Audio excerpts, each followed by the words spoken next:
Just a quick disclaimer before you view this episode. You'll notice halfway through, unfortunately, we disappear and it will just be Dr. Herb Dickieson displayed on the screen. Unfortunately, our camera died, and along our camera also provides our internet connection. So at one point, you'll notice that the call kind of buffers, but it reconnects to our backup internet, and it does pick up from there. But that's why we're unfortunately not ending for the remainder of the episode. But other than that, it was a fantastic episode, and we really enjoyed having the privilege of Dr. Herb Dickieson coming on. But enjoy.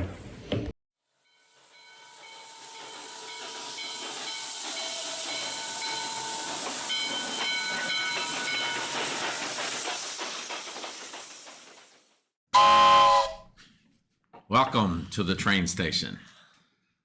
All aboard or all are bored. Hello, everyone, and welcome back today. We are very excited to have the distinct pleasure of welcoming Dr. Herb Dickieson to discuss the pressing topic of healthcare in Prince Edward Island, specifically what we're experiencing at Prince County Hospital. With over 3 decades of medical practice in rural Prince Edward Island, Dr. Dickieson brings a wealth of first-hand knowledge and experience to our discussion. Not only has he served a community with dedication, but Dr. Dickieson also holds the unique distinction of being the first and only member of the New Democratic Party to be elected to the PEI legislature. His journey in healthcare began in the armed forces, where he served as a medical assistant and later as a nursing attendant at Hillsborough Hospital. This formative experience set the stage for his pursuit of medical education and a career dedicated to the well-being of others. It's safe to say that Dr. Dickinson's extensive background makes him an incredibly knowledgeable and insightful guest for our conversation here today. We are truly honored to have him join us and share his perspectives. Dr. Dickieson, thank you for making the time to be here with us today. And on that note, Thank you, Isaac, for that very warm introduction. And as well, it's good to be talking to you, Ethan and Campbell. And I understand that you have a very knowledgeable teacher, a lot of historical knowledge and everything. And that Mr. Trainer sounds like a really cool guy to have as a teacher. Yes, yeah. We think he is. Thank you. Oh yeah. It's pretty cool. On that note, we have a few questions that we're going to ask you to kind of initiate this, if that's okay. Yeah. What do we want to lead with? The first one. Yeah. You ready to start then? Oh, absolutely. I'll give it a shot. All right. Okay, so Dr. Dickieson, could you please provide us with some background on the current situation at PCH and maybe some of the factors that led to the recent changes in its services? Yes. Well, I actually retired as a physician in West Prince, a general practice physician. I did a little bit of everything. And that was in 2017, in the fall of 2017. But when I checked around with some of my colleagues, they're now practicing at PCH and QEH and Western Hospital. I was totally shocked to hear how bad things have gotten since the days when I was practicing. When I was practicing as an ER doc up here at Community Hospital, Western Hospital, I could pick up the phone and talk to a surgeon or a medical internist at Prince County Hospital and get a response right away. And we discuss some notion of patient care, whether I needed to transfer a patient or whatever.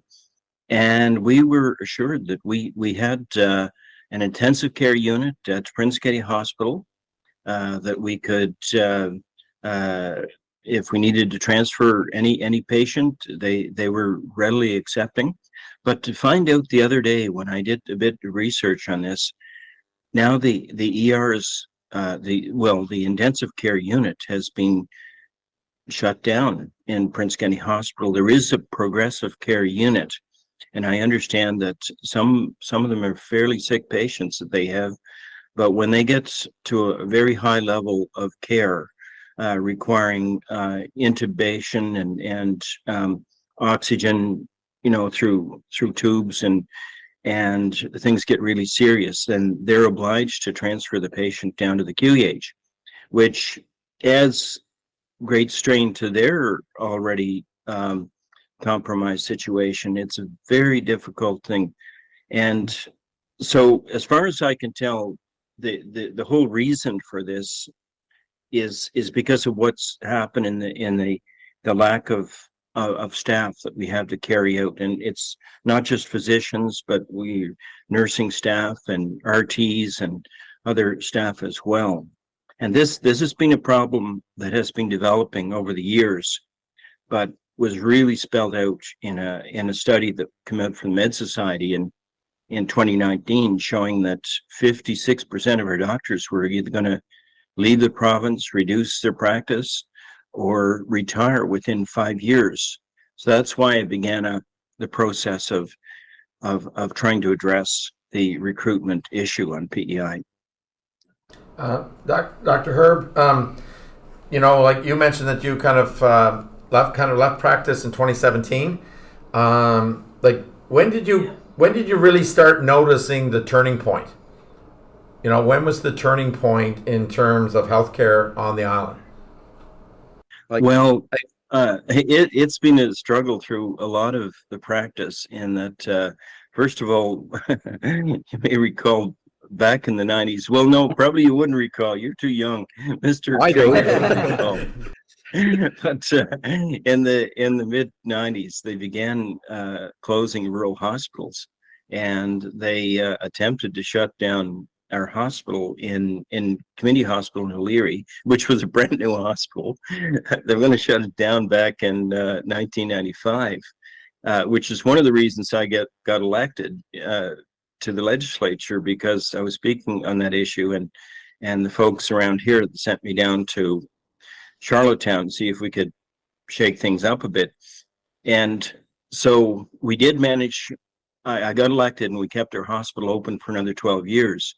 But there's been that downward pressure on rural healthcare and our rural hospitals. And so since then, community hospital has been closed as an ER. The ER at Western Hospital, it's only available through the day hours, and a lot of days are closed due to lack of staff. Same story down at Kings County Hospital, and now this is cutting into the ability of Prince County Hospital, which was our main referral hospital, that now it's affecting them in a serious way. And the core of it is, as far as I can tell, is that there hasn't been enough hiring to keep pace with physicians, as was pointed out back in that study in 2019, that doctors were relieving the system, and we had to immediately, what I would say, have accelerated recruitment is what I was pushing for, then getting more residency seats and pushing to get a medical school on PEI. So I lobbied right across PEI to get some support for that idea, and the city of Charlottetown, Summerside, and most of the communities backed me up. So I went to I spoke with 5 cabinet ministers. I met with the president of UPEI, and they picked up the ball, and they got a bunch of committees going at UPEI, and communicated with other universities, including Memorial University now, which is now working with UPEI to create a medical school. So once all that got in place, then Premier King came aboard and supported it, and also I should say that my local MP, Robert Morrissey, he was supporting me from early on, and with his support and that of others, now the federal government is backing this medical school as well. So it's a project it should have happened 15 years ago, but it is happening now, but it's under great pressure because the first 2 pillars that I was putting forth was the accelerated recruitment and the getting more residency seats. Those 2 areas haven't been addressed enough. I'm sorry for going on and on too much. I'll try to keep my answers shorter. No, we love it. Perfect. Yeah. No, I know. Just as an add-on to that, like in the I think it was 1983, I was working as a summer student on Parliament Hill, and it was when the signing of for the veterinary college. Hi everyone. Yes, yes. That all staff are And there was a lot of to go to the controversy around lecture that at 1:30, too. please. So A all lot of staff people to said, go "Oh, to this is here little at 1:30. PEI. Thank you. We can't have that on PEI." But But there was a lot of. Sorry. no, I said when the vet college was announced, I mean, a lot of people thought that we didn't have anything in Atlantic Canada, and provinces came together and made it work, right? And that's a legacy absolutely. today, right? Oh, That's no another question. thing we should mention. Yeah. Another thing I should mention is that we do get some announcements during our episodes being filmed in a school and all. We thought we would have better luck with there being actually no classes today, but I don't know if you were able to hear it on your end, but there was just one there, and I may have cut you off a little bit, but I think the main point was brought out at the end of that. Yeah. And Okay. Yeah. That's great. Well, that's great. I understand this is what you call it, turnover day. And Yes, that's correct. so that's from like one semester to another. Today itself. Opportunity. Oh, sorry. Oh, sorry. Today itself served as a day if there was a storm throughout one of our exams, it would get pushed. So all our exams would get pushed a day. So today itself was essentially the storm day. Conflict day. Yeah, conflict day. Tomorrow is actually the turnaround day in which you change from first semester to second semester. Okay. Yeah. All right. And does this also provide a day like for grade 12 students to be looking at opportunities like in Holland College or UPEI or where they might want to take the next step?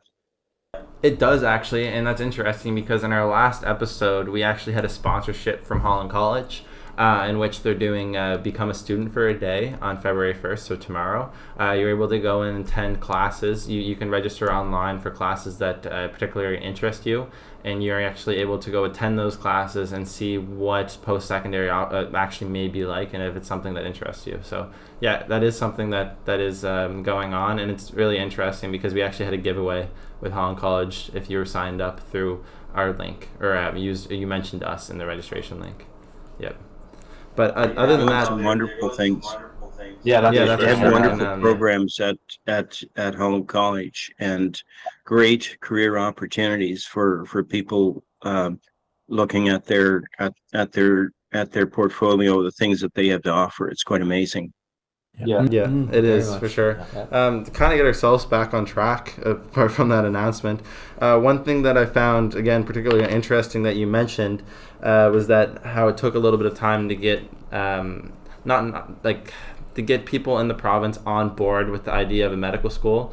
And I still think that is still an ongoing issue that we're experiencing. There's some people that are consistently, how do I put this, nagging or trying to bring down the concept of having a medical school in PEI, saying it's not a good idea and it's going to result in additional strain. But after I was actually watching the standing committee today, and Dr. Trevor Jane actually said something that I found that it kind of resonated with me. It was really interesting to see someone who is working frontline. He's experiencing what he called an overcrowdingness, not actually the emergency department being busy. He says it's overcrowded. And when it's overcrowded, it means people are waiting for beds. They're waiting for it to be admitted to another unit.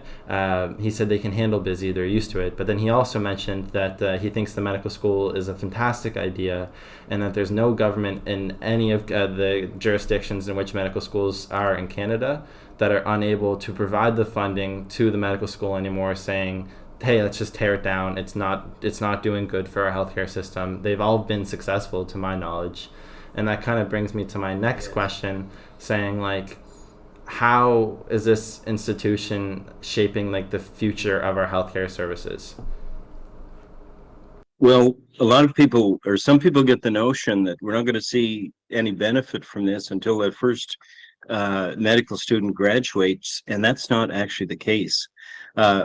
What's happening is, because we're building a medical school, as Dr. Trevor had pointed out, some doctors are being attracted to come to PEI. They want to be here. They want to be where this innovative educational institution is happening. They feel comfortable in working in this situation. So, one, it's going to help recruit physicians.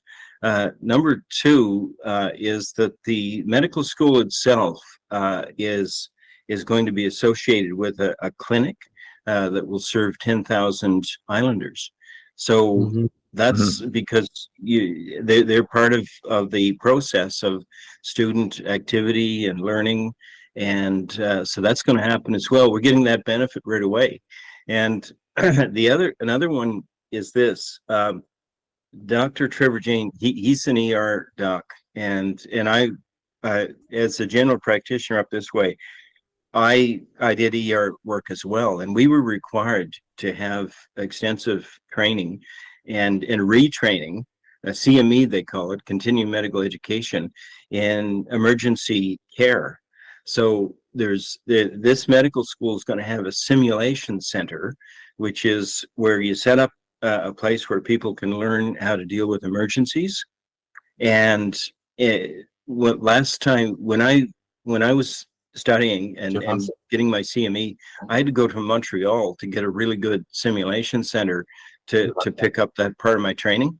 Now all ER docs and PEI and paramedics, they'll be able to get that right here on PEI when our medical school starts. So that's going to be a wonderful thing. And then another thing too is that it's a collaborative situation. There's going to be a lot of cross fertilization between not just physicians but nurses, paramedics, and possibly some OT and physiotherapy people too, because I see this as kind of a health education project that's going to go well beyond just physicians.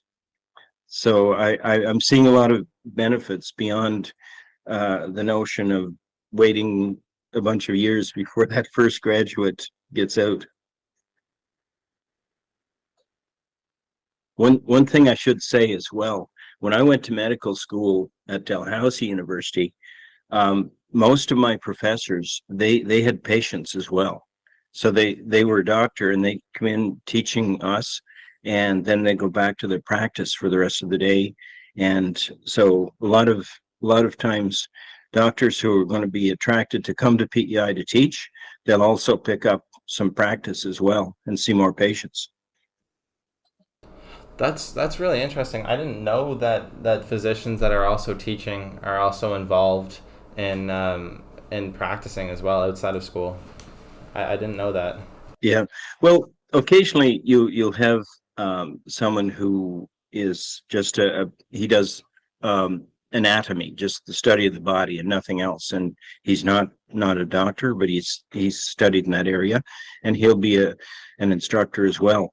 But the majority of the professors and teachers, instructors, the majority of them are full-fledged physicians who have practices as well. Wow, that's very interesting. Yeah. Which probably would be it would probably be an attraction to bring then physicians in that want that kind of environment, right? The learning environment, the interaction with patients, and bringing in a certain skill set, right? Oh, absolutely. It's going to bring perhaps some new skills to PEI that we don't have already.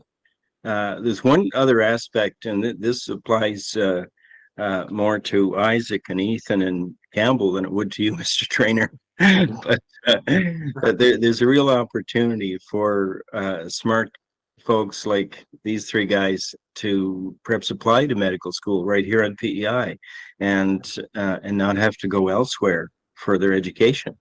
And one of the other things is that we're going to have there's going to be a guaranteed Indigenous position of the 20 in the class. At least one of them is going to be an Indigenous student. Yeah. Do you think that this might be bringing towards like a long-term solution, maybe? It is. I think Originally, as the way I saw it, the accelerated recruitment was let's just bring in some doctors from wherever you can find them, whether you have to go to Europe or the Middle East or India or whatever. Let's just bring in some physicians right away because we needed them. That was the immediate. The intermediate process was to get some residency seats, so that more residency seats. So wherever doctors might be getting their education elsewhere, they'll come and finish it off here in PEI.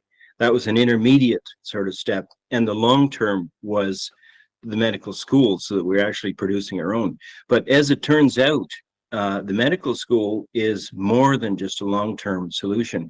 It's actually going to have some immediate effects that are going to really help our medical staffing situation in PEI. Yeah, and that's really interesting. Are you familiar? Like, I don't know if it's been publicly available yet on what residency programs we're actually going to be offering at the medical school. Is that information that has been publicized or information that is known?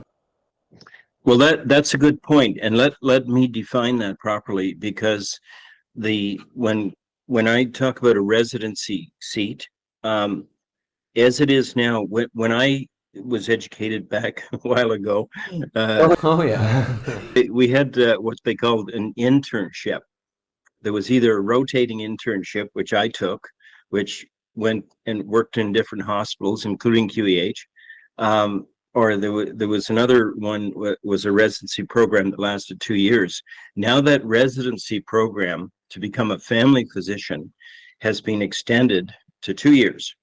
And we only have like 5 positions on PEI, and that number needs to be increased so that we can have more graduates topping off their education right here in PEI. But now I want to make a clear distinction, because I think it was in your question, that residency as well is that's residency to become a family physician. But there's also residency if you're going to become like a respirologist or a surgeon or medical internist. We are not going to be doing that part on PEI, at least in the near future. So if someone wants to get into a specialty, like to become a cardiologist, then they'll have to go to a larger center for that. But what we will produce here on PEI is that undergraduate level of medical education, so that people can become family physicians on PEI. That's our starting place. Okay, so let's say, for instance, I had intentions of like pursuing orthopedic surgery, for instance. If could I receive my MD from UPEI and then switch into a residency program elsewhere in Canada that offers orthopedic surgery? Is that a possibility? Absolutely. You're not bound to only do family medicine if you go to this program. But the very fact, though, that we had you educated here, doing the undergraduate work to become a physician, you get your MD on PEI, and then you might go somewhere else, a larger center, to maybe Toronto, maybe Dalhousie and Halifax, maybe some other place, and then you get to be an orthopedic surgeon. At some point in time in the future, the Queen Elizabeth Hospital will be looking for an orthopedic surgeon, and they'll put out a call across the country, and that's going to arrive in your mailbox if you happen to be practicing in Toronto, and you're going to sit and think, gee, I might like to go back to PEI. I did my undergraduate, or I did my medical studies at UPEI, and my relatives are in PEI. I think maybe I'll go back, and so that might bring you back to PEI. And plus, it's also good to have a mix of people who are native to PEI working in the profession, and also people from other places, because people from other places, they bring in new ideas and different ways of looking at things, and so that mixture really works well in terms of providing quality health care to everyone.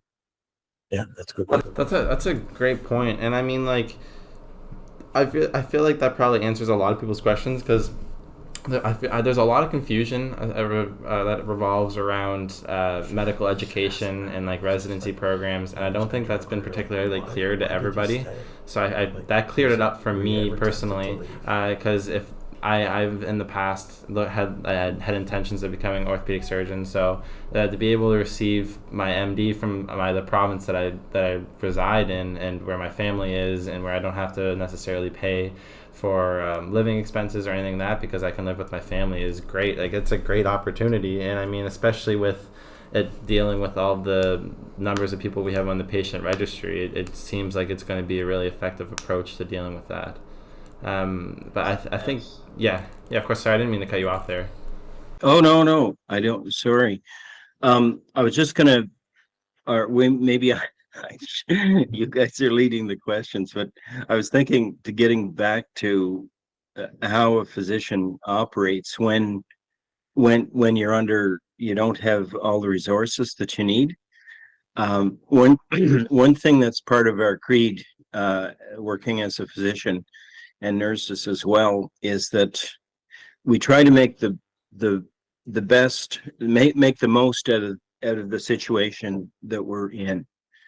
If you're in a battlefield and you've only got one IV, and you've got a whole bunch of soldiers that all need your support, you select out, you give it to that person that you're going to help the most, and this is the way it works, like in an ER too. People, unfortunately have to wait too long in the ER, but in if you look at it a different way, the waiting is a good thing because it means that someone is being looked at who's a lot more sick than you are. And so but if you get really sick, if you're in the ER, or in the ER waiting to be seen, and you get really, really sick, they'll pull you right up to the front of the line. And that's the way doctors and nurses operate. They try to give the support to, using their resources that they have, try to use that support to help the best they can to the people that need it the most. And that's just the way that we operate.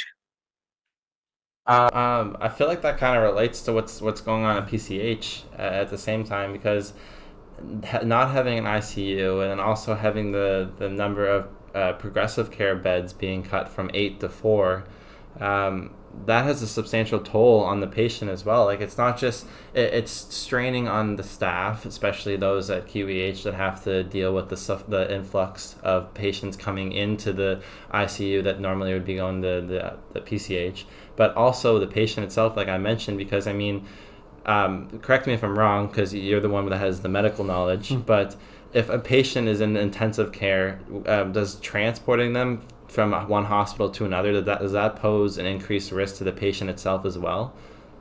Oh, absolutely. There's no question.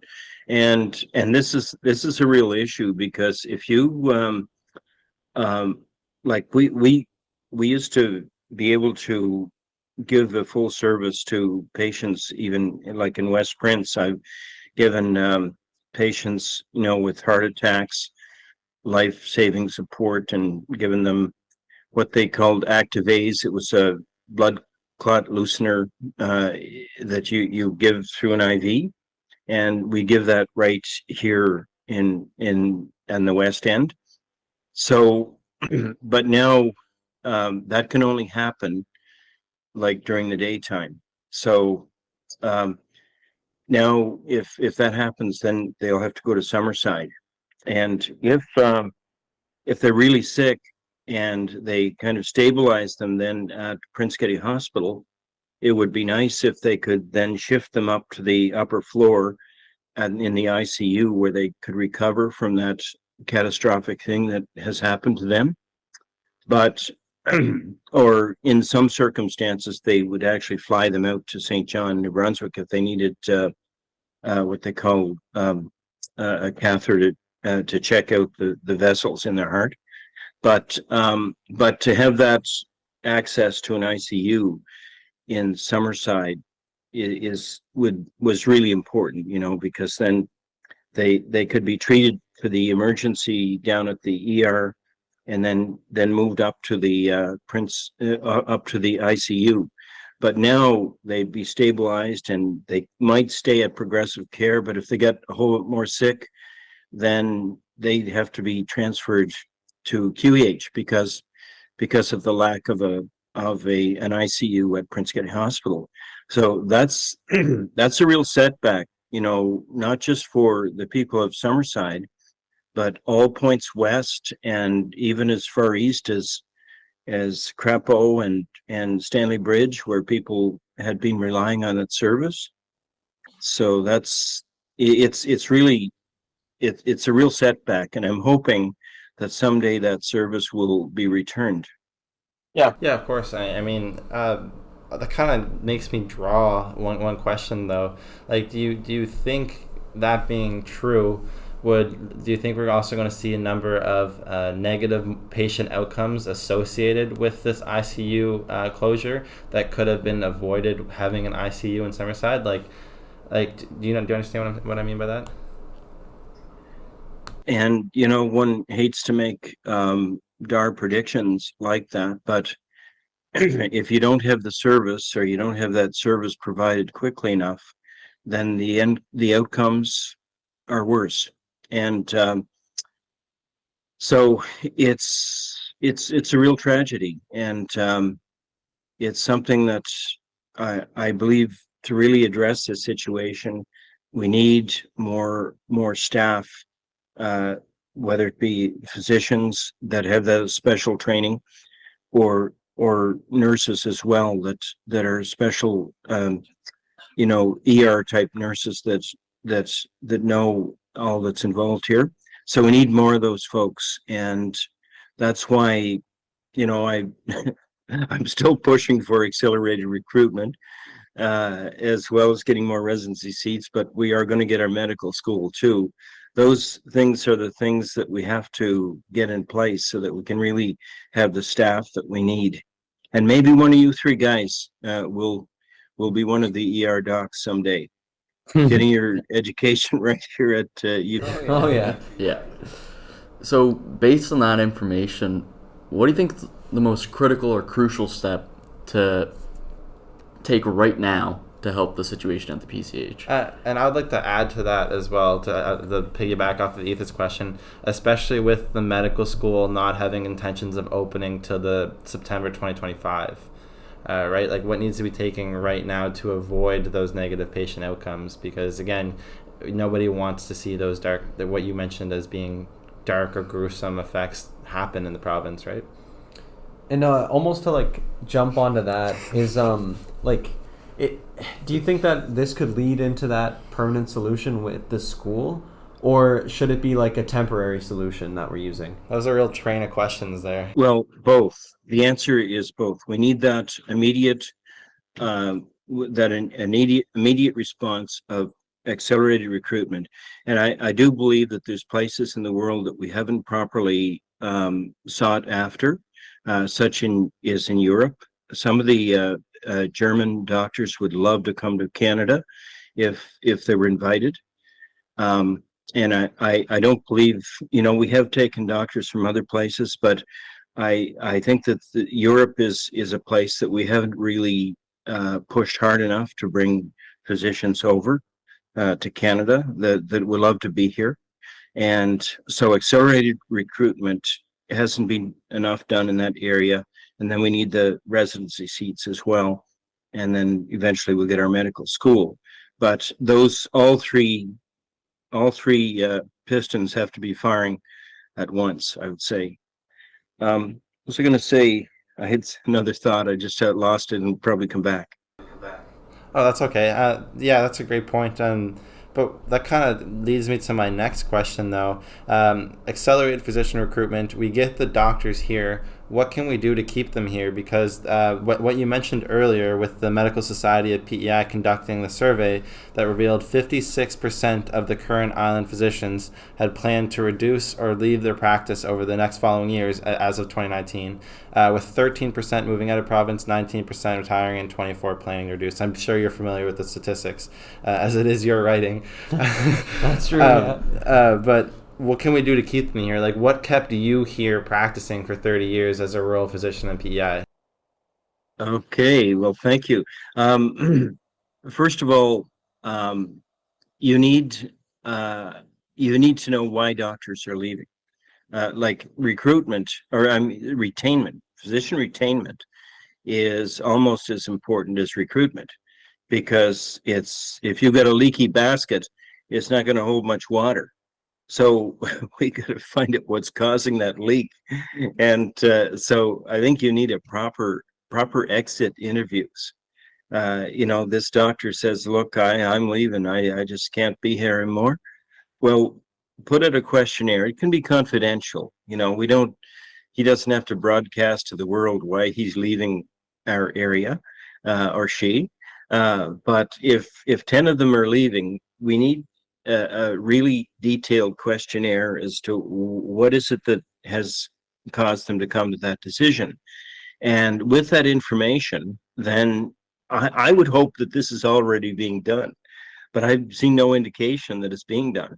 And so, so then, like, we can perhaps identify things. Well, here was the problem. Maybe there's something that we can address. Maybe it was because their spouse wasn't able to find work in his or her area. Maybe it was because they had trouble with housing access or something. Maybe it was something that we could fix. And maybe even if we lose that doctor, maybe we might prevent losing others. And so really there should be exit interviews. That exit interviews need to be analyzed. And I mean, this should have been done like way back. Okay. I don't know if it's being done or not. I haven't had any indication that it is, but you find out what is it that's we need to do to hold physicians here. That's as important as recruitment. And so let's see. Oh, okay. And why did I stay here? Well, personally, I'm an islander, and I wouldn't be anywhere else. Oh yeah, through and through. You'd have to make it pretty bad for me before I quit and go somewhere else. But that's just and some of them feel that way, because they have a close attachment to PEI, and that's why they want to stay here. But others, that's not the priority. They have other situations. Maybe their daughter is a violinist or something, and the access to violin education is better at Halifax than it is in Charlottetown. There might be some other reason that's drawing people away, but we need to find out what those reasons are and see if there's anything that we can do to mitigate them. Yeah, and maybe yourself staying your whole career is an indication of deep roots, connection to community, and you also had the opportunity to get involved in the political arena to actually try to get in there and affect change, right? Absolutely, and that's important. In a couple of things you touched on, Mr. Trainer, is one is that people need to feel that they're part of it. Like if you're a doctor or a nurse and you see things at your workplace on the island that, look, there's a better way we could do this. You need to be able to feel free to pass that information on, and have your managers and the ones leading healthcare at PEI, have them listen to that and act on it the best way they can. And that way people feel like they're being part of the system, that they're having an effect, not just from what they do, but what they contribute in terms of ideas. Then that gives a stronger bond. The other thing is too, the whole idea of people, they figured out that 75% of people, they like to work where they've been educated. And when you're getting medical education, it's that time in your life, usually when you might be finding a partner, you might be perhaps thinking of getting a house, or and so if someone's more connected to PEI by having a spouse here or having a mortgage, you've got a tighter connection to stay on PEI. So if you can have them here at the time when they're educating, then they're more likely to stay. The other thing about that is when the healthcare system that you're has been part of your education, like if you're educated at UPEI Medical School and you know which doctors to refer to over at the QEH or PCH, and you get to know the system better, you get a comfort level that, yeah, gee, I'd like to set up my practice here on the island because I know these guys and gals, and I like working with them, and that gives you a tighter, a much stronger reason to stay here on the island. I have a question off of that. It sort of relates somewhat. Do you think that we could utilize retired physicians like yourself, who still live in PEI, who have practiced in PEI for their entirety of their lives, in training the physicians that will be graduating out from the medical school in PEI? Yes. In fact, I got a call from one retired physician. He's a specialist, and he would love to be part of medical school. As for myself, being part of trying to make things happen, they're going to get my help whether they want it or not. Yeah. There you go. Good answer. Good answer. I love this island. I love the medical profession, and I've talked to many physicians over the years to try to draw them to PEI. And as a matter of fact, one of my great friends up this way, I convinced him to come to the island, and at a time when we were hurting up this way, and he was kind enough to come, and now he's not only a great friend, he's my family doctor. Yeah, that's awesome. Okay. So we're on to our final question for you here. What do you think about the future of healthcare in PEI with especially like rural healthcare service provision? Well, it's a tough one in that I I've seen a deterioration in many ways throughout my career, but there's been a lot of changes. There's been demographic changes. The island has a lot more seniors to deal with than they had in the past. There's been a different way of thinking amongst new graduates in medical school. They don't all want to work the 60 or 70 hours a week like we did. That's fair. That's fair. Some of them, it's like I say, I worked as a physician for 30 years, but it's 45 years if you count my overtime. Oh my gosh. There you go. But so lifestyle is important, and that's a good thing too, you know, that people have more balanced lifestyles, and so that has to be taken into account.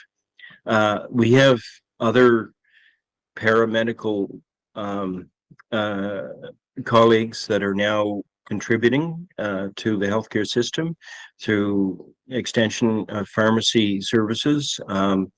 The nurse practitioners, the paramedics, the doctor assistants. There's more people coming on board, and they're helping the situation improve. So it's a lose-win situation. We're held back in some ways, and there's some developments that are helping the other way. So, but I'm really thinking and hoping that we'll all gain, you know, from getting the medical school and having that innovative learning learning situation at PEI. And it's been shown where you have a medical school, that it increases the quality of healthcare, because when you're in a learning environment and with the university close by, it really assists in raising the level of quality of care. So that's a good thing too. Yeah, I mean, I think we saw that with Dr. McRae, too, who had recently just retired, who had a substantial amount of patients, and just it was taking too much a toll of his life. He didn't really have a life, just like you mentioned yourself, with 45 years of service, if you count your overtime. Yeah. And I believe he was doing house calls, too, and I think his request to a health PI was that he wanted a medical scriber per se. I don't know what the actual technical term is there, but someone to do his paperwork for him to kind of take off that strain. But I don't. I think they denied his request, and then unfortunately we had to lose him as well, who had a substantial patient load. But but Dr. Herb, as you mentioned about like the importance of the med school too, you know, you can draw it along too, like the significance that the bringing the veterinary school to PEI has had on the farming community, right? So like a med school would have, you know, a significant impact on the lives of Islanders, right? Oh, absolutely. Absolutely. It's going to really, I mean, we have a lot of great doctors and nurses on PEI now, but just having that learning environment, it really enhances innovation, and it's really going to be helpful for those who are practicing now and the new ones coming out. Yeah, perfect. Okay, thank you, Dr. Herb, for coming on today. We very much appreciated your time. It's been an honor, to say the least. Yeah. Yes. Well, look, it's been a great pleasure, and I really want to congratulate all of you folks, Mr. Trainer and his leadership, and you, Isaac, and Ethan, and Campbell. And I must say, I want to make sure I said this. Isaac, I worked with your grandmom at the Vinny Hospital. She's a wonderful person, Rita Smallman, and she worked in the records department, and she's very proud of you. I talked to her the other day. I'm going to be getting a phone call later tonight. There you go. So all the best to you guys. I think you're doing great work, and carry on with the same. Well, we could say the same to you with everything you've done, pushing for this medical school. I mean, I'm very much looking forward to having the privilege of going there someday, possibly. We'll knock on hard wood. Yeah. But yeah. And I just want to say thank you again. We really appreciate it. Wonderful. Well, maybe your program will help recruit more physicians to go to the UPI medical school. One can only imagine. Yeah. Let's hope. From your peers. Yes. All the One best. could only guys. imagine. Yeah. You as well. Thank you. Thank you so much. Thank you so much. Yeah. Bye. Bye. Bye.